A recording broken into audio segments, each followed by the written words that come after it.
마태복음 22장 23절에서 30절의 말씀을 가지고 나누겠습니다.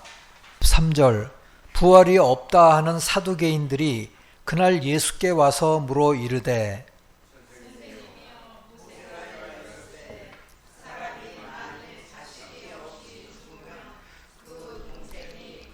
내게 장가들어 형을 위하여 상속자를 세울지니라 하였나이다.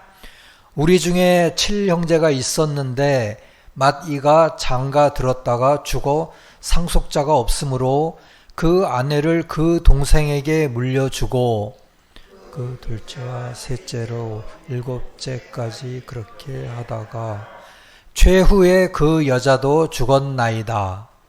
그런즉 그들이 다 그를 취하였으니 부활 때에 7 중의 누구의 아내가 되리까? 예수께서 대답하여 이르시되 너희가 성경도 하나님의 능력도 알지 못하는 고로 오해하였도다.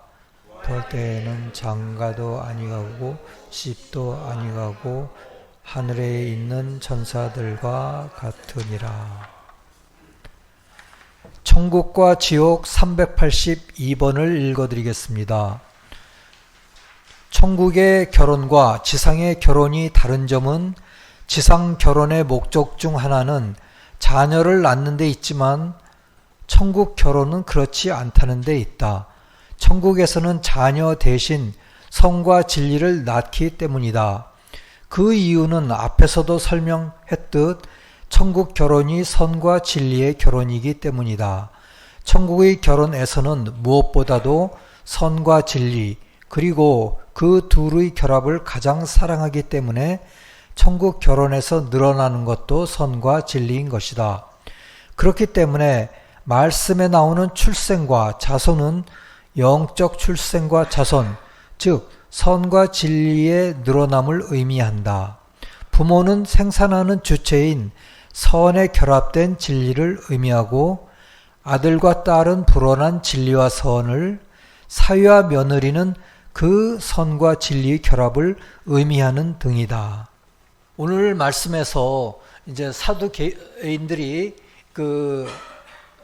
예수님께 이제 여러 가지를 물었어요. 그런데 우선은 사두개인들이 어떤 사람들이냐면은 그때 당시에 상류 귀족층이었답니다. 그런데 이 사람들은 부활도 없고 천사도 없고 영도 없다고 주장하는 강력한 제사장 유대교의 한 지파였습니다.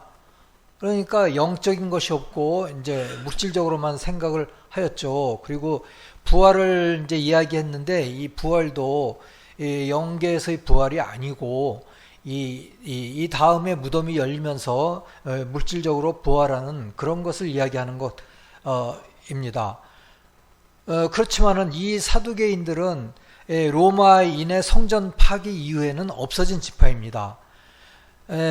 오늘 성경 마태복음에서 쭉 이야기를 했는데 7형제가 쭉 이제 다 부인을 맞이했는데 마지막에 그럼 부활 때 누구의 부인이 되겠습니까? 이렇게 얘기하는 것인데요. 주님은 그 말씀을 듣고 너희가 성경도 하나님의 능력도 알지 못하는 고로 라고 말씀하셨습니다.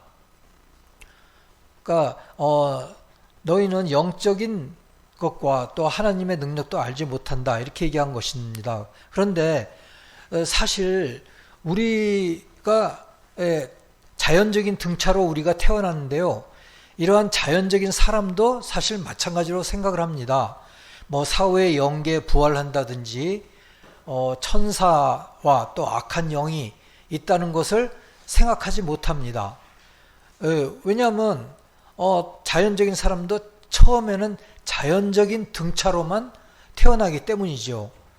근데 이 상태에서 우리가 어떻게 영적인 등차로 우리가 세워질 수 있을까요? 그것은 오직 주님만이 우리를 일으켜 세우실 수가 있는 것입니다. 바로 이 영적 세계에 부부사랑의 영적 생명이 있는 것입니다. 그러니까 이 영적 세계를 알아야지 진정한 부부사랑의 영적 의미를 알 수가 있는 것입니다. 그래서 오늘의 이야기를 같이 한번 쭉 한번 보겠습니다.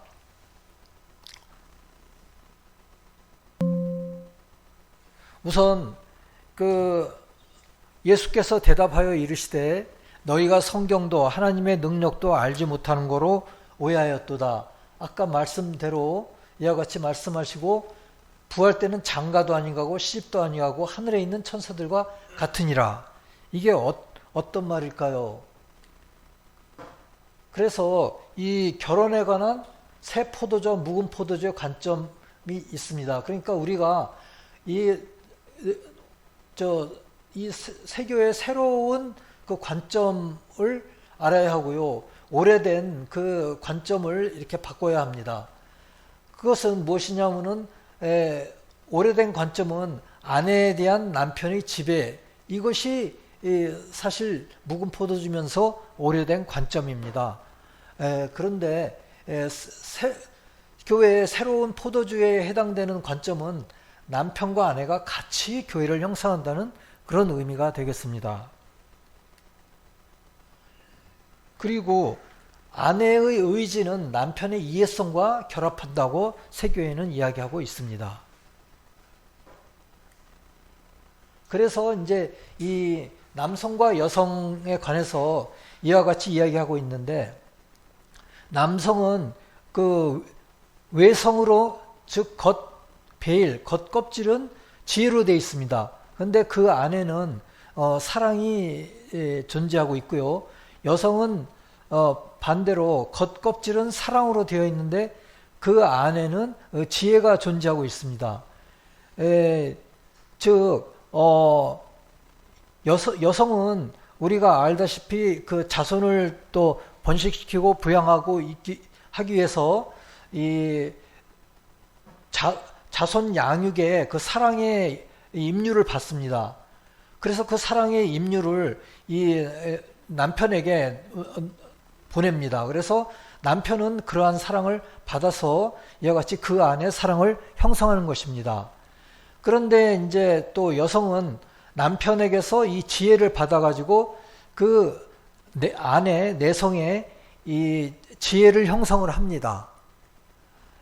이러한 남성과 여성이 이러한 영적인 구조가 되어 있다 하고 이 혼인의 32번에서는 얘기하고 있습니다. 그래서 사실 남성은 이 사랑을 받는데 이렇게 여성에게서 간접적으로 받기도 하지만은 또 주님으로부터 직접 받기도 하고요. 여성은 지혜를 받기도 하는데 주님으로부터 직접 받기도 하지만은 또 이 남성으로부터 남편의 지혜를 받기도 합니다. 그래서 이와 같은 구조로 창조하였다라고 혼인에서는 이야기하고 있습니다. 왜냐하면은 이러한 구조로 그러니까 영적인 이러한 구조로 만든 것은 남편과 아내가 서로 결합하도록 이러한 구조로 창조하셨다고 합니다. 그래서 남편이 받는 선은 주님으로부터 직접 받고 아내로부터 간접적으로 받고요. 아내가 받는 지혜는 주님으로부터 직접 받고 남편으로부터 간접적으로 받습니다. 그래서 그런데 이 남편과 아내, 남성과 여성을 동등하게 생각을 해야 되는데 1913년경 그 영국에서는 여성의 참정권, 특히 투표권을 위한 운동이 있었는데 에밀리 데이비슨이라는 사람이 앱섬 더비 그 말 대회가 있었어요. 경마 대회에서 말과 충돌해서 사망을 했는데, 이것은 이 참정권에 대한 그 사회의 관심을 끌어내기 위해서 그렇게 자신을 던진 것입니다. 그래서 1928년에 남성과 동일한 참정권을 갖게 되었어요. 그래서 사실 이러한 의미는 여성의 억압된 그 지혜를 해방하는 어떤 그런 의미가 있다라고 할 수가 있겠습니다. 그래서 천국과 지옥 382번에 의하면 천국에서의 결혼은 성과 진리의 생산을 위한 것입니다. 그러므로 영적인 것이므로 결혼이라고 말하지 않습니다. 이거는 그러니까 성과 진리의 연합이라고 이야기를 하는 것입니다. 그래서 오늘 이와 같은 이야기로 서로 말씀을 나누고자 합니다. 그래서 이 남성과 여성 관에 대해서 이 아주 초기에는 아주 사랑과 지혜로 가득 차고 좋았어요. 그런데 이 여자는 남자에게 봉사해야 된다, 복종해야 된다.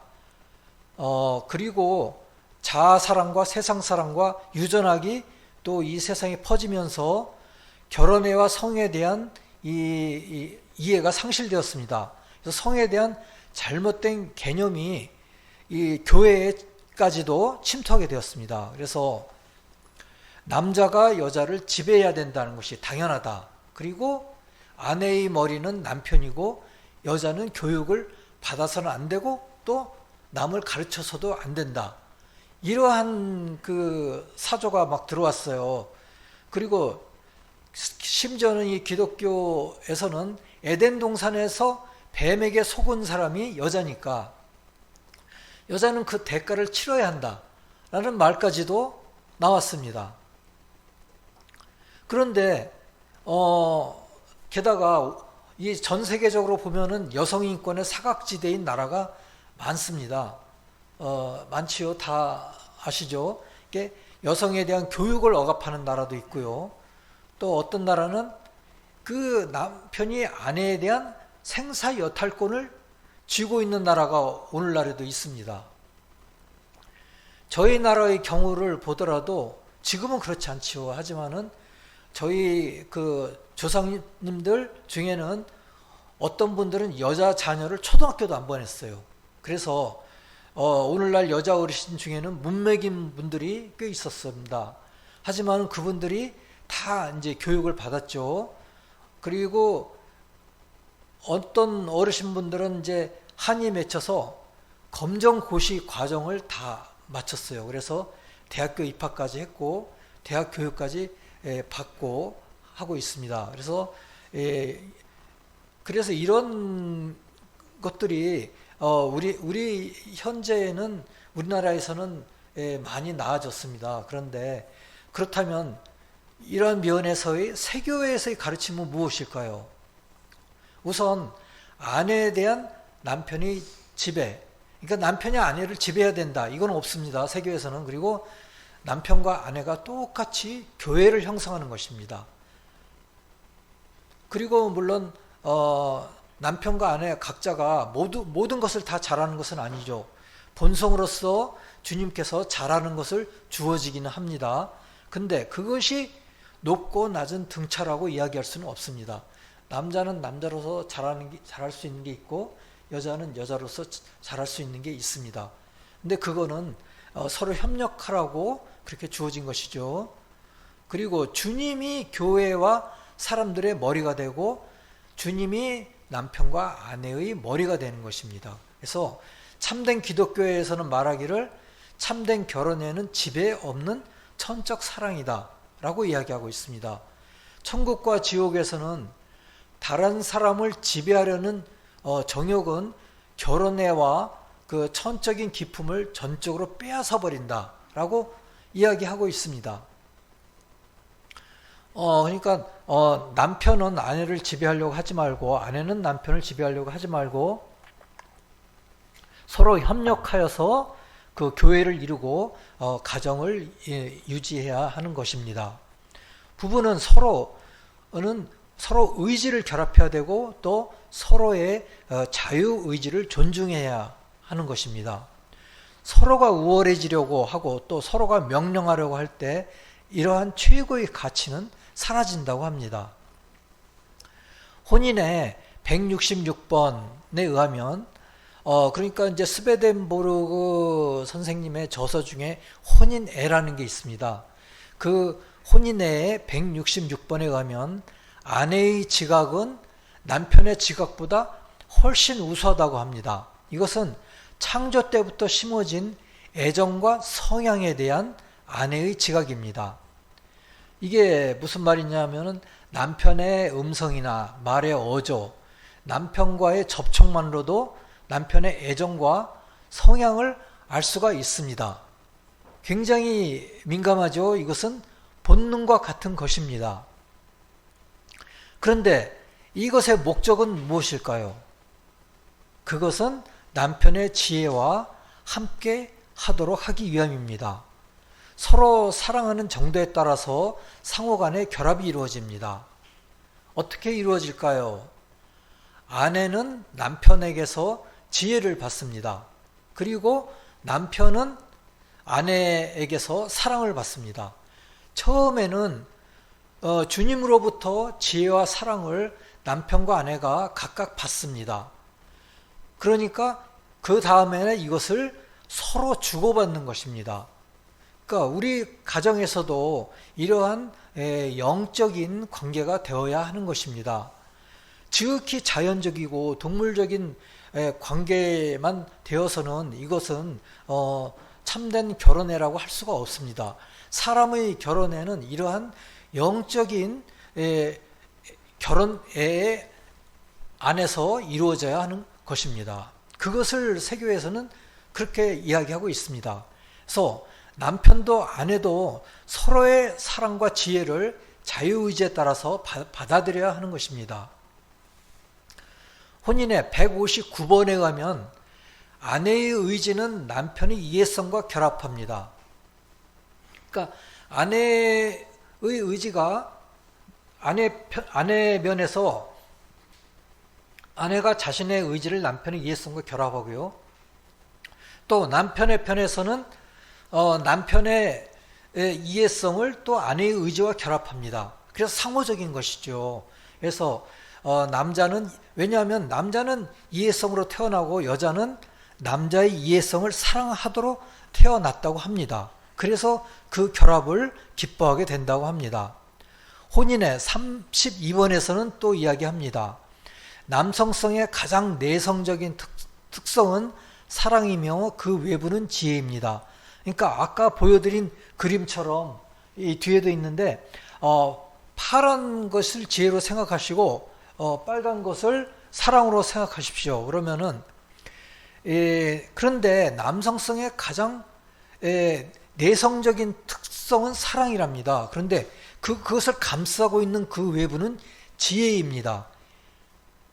그리고 그러니까 그 남성이 겉으로 보기에는 이제 지혜인 거죠. 그런 지혜가 강하죠. 그런데 여성성의 가장 내성적인 특성은 지혜인데 그 지혜를 감싸고 있는 그 외부는 그로부터 비롯된 사랑이라고 이야기하고 있습니다. 혼인의 32번에서는 그렇게 그 영적인 남성과 여성의 영적인 구조를 이야기하고 있습니다. 그래서 남성은 사랑으로부터의 지혜의 한 형태이고 여성은 그 지혜를 사랑하는 형태입니다.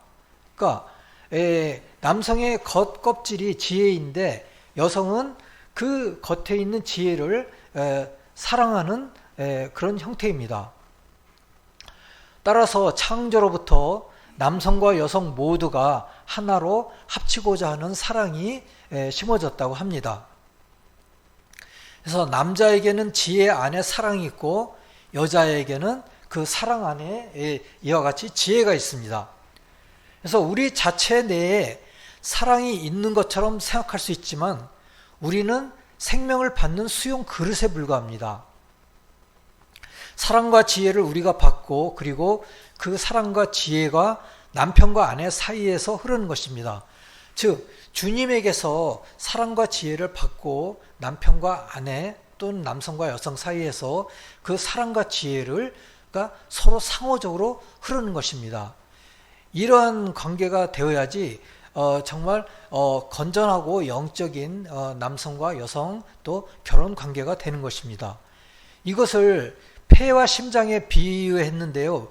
우리 폐에서 공기가 흐르고 그 성분이 이제 이산화탄소가 나가고 산소가 들어오죠. 산소가 교체가 되죠. 그 성분이 심장으로 가서 신체 전체에 나뉘어집니다. 그러한 것과 같습니다. 즉 남성과 여성이 사랑과 지혜를 서로 주고받는 그 흐름은 이런 것과 같다고 할 수가 있다고 합니다. 그런데 공기가 눈에 보입니까? 안 보이죠. 그렇지만 우리가 공기가 있고 우리가 받는 것입니다. 그와 같이 주님의 생명을 우리가 받는 것이고 우리는 그것을 받는 그릇이라고 할 수가 있습니다.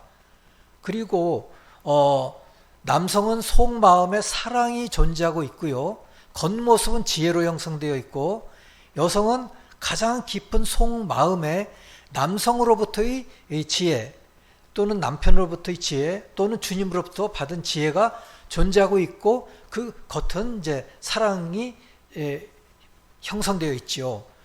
그래서 부부간으로 이야기하면 아내에게서는 남편으로부터의 지혜가 존재하는데 겉모습은 사랑으로 형성되어 있고 남자는 지혜를 겉으로 받고 속으로 사랑을 받으며 여자는 겉으로 사랑을 받으며 속으로는 지혜를 받는다고 합니다.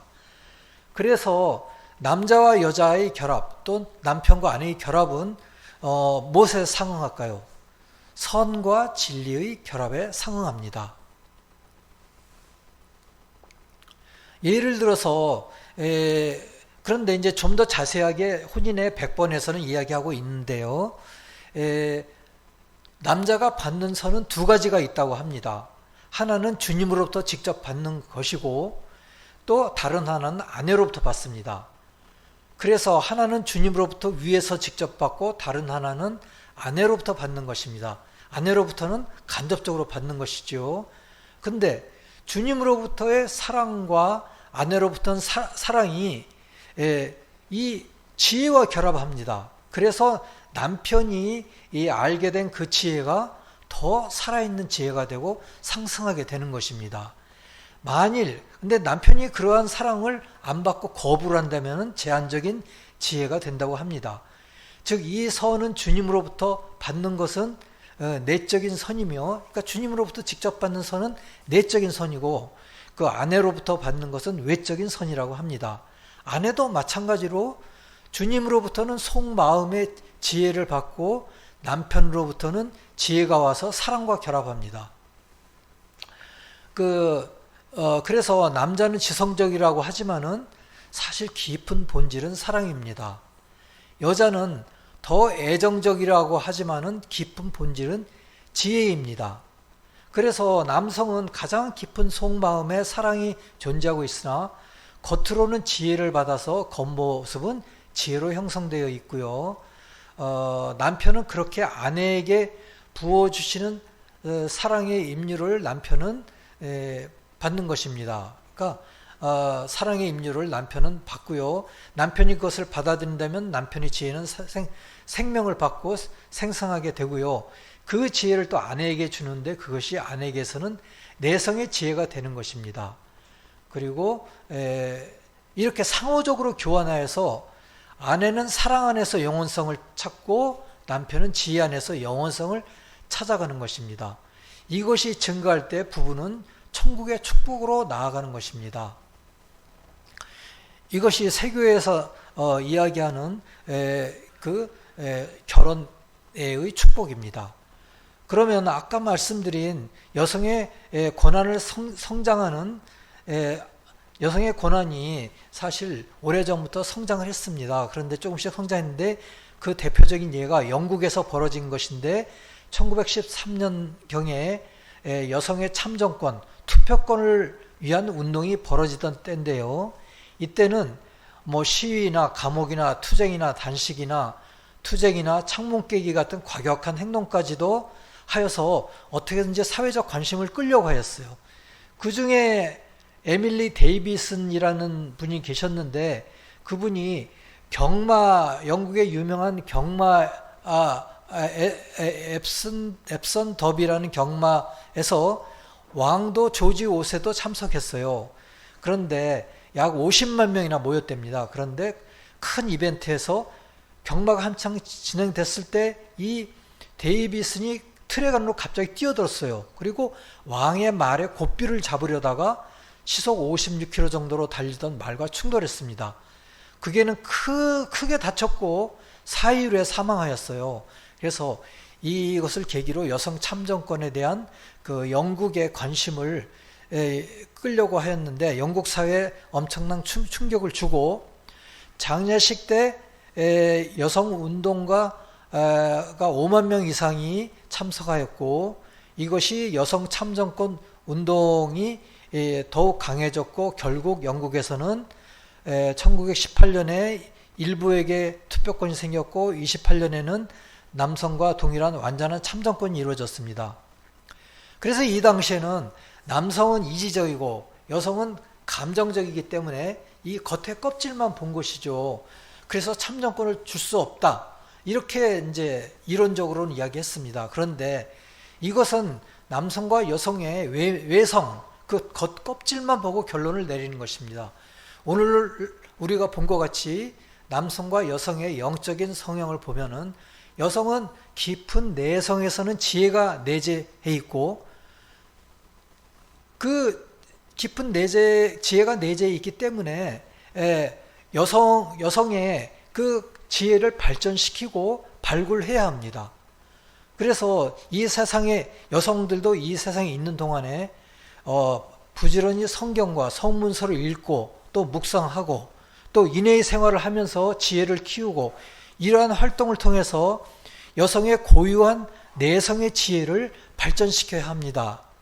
나는 핍박받는 여성이려니 지배받는 여성이려니 하고 손 놓아서는 안 됩니다. 이렇게 자신 안에 지혜가 있음을 깊은 곳에는 지혜가 있음을 생각하고 그것을 발전시켜야 합니다. 그 남성은 겉껍질의 지혜인데요. 여성은 그 안에 있는 내성의 지혜입니다.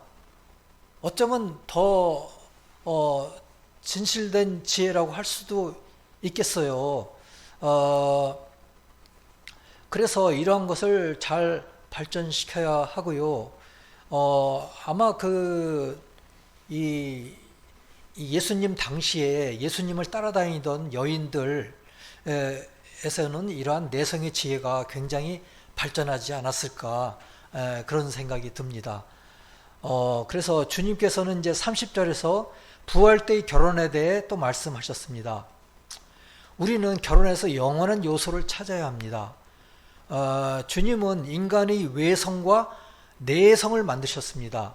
그래서 외성면에서 볼 때는 창조 때부터 남편은 지혜의 속성을 아내는 사랑의 속성을 주된 속성으로 가지도록 창조하셨습니다. 그런데 이제 내성면에서는 남편은 그 사랑의 속성을 아내는 지혜의 속성을 가지도록 창조하신 것이죠. 그래서 주님은 여자에게 결혼하여 자손을 보살피도록 사랑과 종족 보존의 강력한 사랑의 흐름을 넣어주셨습니다.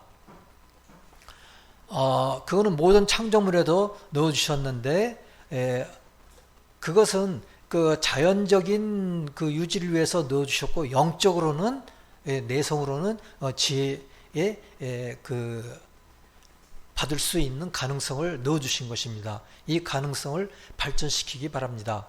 그리고 마태복음 22장 30절에서 부활 때는 장가도 아니가고 시집도 아니가고 하늘에 있는 천사들과 같으니라 라고 말씀하십니다. 이 말씀은 이러한 깊은 의미를 가진 말씀입니다. 우리가 남성이고 여성인 것은 단지 인류의 번식을 위해서 이 세상에서 허락하신 것이 아닌 것입니다. 마태복음 22장 2절에서 천국은 마치 자기 아들을 위하여 혼인잔치를 베푼 어떤 임금과 같으니 라고 말씀하셨는데요. 그러니까 천국을 혼인하고 비유해서 말씀하셨습니다. 이것은 이 세상에서 결혼한 부부는 주님으로부터 결혼의 영적인 사랑을 받기 시작합니다. 그래서 혼인의 영적인 사랑을 받기 시작합니다. 영적인 임무를 받기 시작하는 것입니다. 그리하여 세상 끝날까지 가야 하고요. 다음 세상에서는 다시 천사로서 태어나서 다시 시작하는 것입니다. 그래서 주님께서 부활 때는 결혼이 없다는 것은 천국 천사들의 결혼은 이 세상과는 다른 형태의 결혼이라는 뜻입니다. 즉 내적인 결혼이며 의지와 이해성의 결혼인 것입니다. 의지는 애정과 감정이고 이해성은 생각과 추론이죠. 우리는 이해한 것을 행하게 됩니다. 이것이 의지와 이해성의 결혼입니다. 그것에 의해서 영적인 영적인 자손을 생산한다는 것입니다. 주님의 말씀은 하늘에 있는 천사들과 같이 되려면 이 세상에 있을 동안 선과 진리의 결합, 의지와 이해성의 결합을 이루어야 다음 세상에서 천국의 천사들과 같이 된다는 의미입니다. 아내와 남편의 상호작용을 이루어야 한다는 말씀이고요. 그 안에 모든 즐거움이 다 들어있다라고 말씀하시고 계십니다. 혼인의 382번에서는 그렇기 때문에 결혼의 안에 사는 부부들은 천국적 즐거움을 함께 누리는데 그 즐거움은 그들 마음에 거의 아이들 놀이 같은 천진한 장난으로 느껴지는 것이다. 천국이 그곳의 기쁨과 함께 그들 삶의 극히 사소한 것에까지 흘러들기 때문에 모든 것이 그들을 즐겁게 한다. 이런 이유로 천국에서는 가장 아름다운 모습으로 표상된다. 그러니까 천국에서의 결혼의 그 축복에 대해서 말씀하신 것 같습니다. 그래서 성과 진리의 영적인 결혼이 행복한 결혼의 영원성을 찾는 길입니다. 우리는 결혼의 내적인 영원성을 추구해야 됩니다. 간음의 유전적인 성향을 극복하고 영적이며 천적인 영원성을 이 땅에서 이루어야 합니다. 다음 세상에서는 어려운 것입니다. 사두개인들이 말하는 결혼은 단지 육적인 차원이었던 것입니다. 육적인 자손의 번식에 대한 것만을 말한 것입니다. 주님은 너희가 성경도 하나님의 능력도 모른다고 말씀하신 것입니다. 그러면서 부활과 천사에 대해서 말씀하시면서 가르치신 것입니다. 이러한 가치가 잘 자라나도록 서로 노력해야 하는 것입니다. 즉 그 가정에 남편과 아내가 같이 주님을 모셔야 하는 것입니다. 그래서 남편과 아내가 사랑과 지혜의 임류를 받아서 서로 상호적으로 교환을 하고 또 어려움이 올 때 서로 의지하고 극복해야 되고요. 세상 끝날까지 잘 지내면 내적으로 성숙할 것입니다. 그럴 때 천국의 축복이 더욱더 임할 것입니다. 이것이 다음 세상에서는 에서도 이어지면서 이것은 이 세상에서부터 시작해야 하는 것임을 알고 노력해야 하겠습니다. 부활 때는 장가도 아니 가고 시집도 아니 가고 하늘에 있는 천사들과 같으니라. 아멘.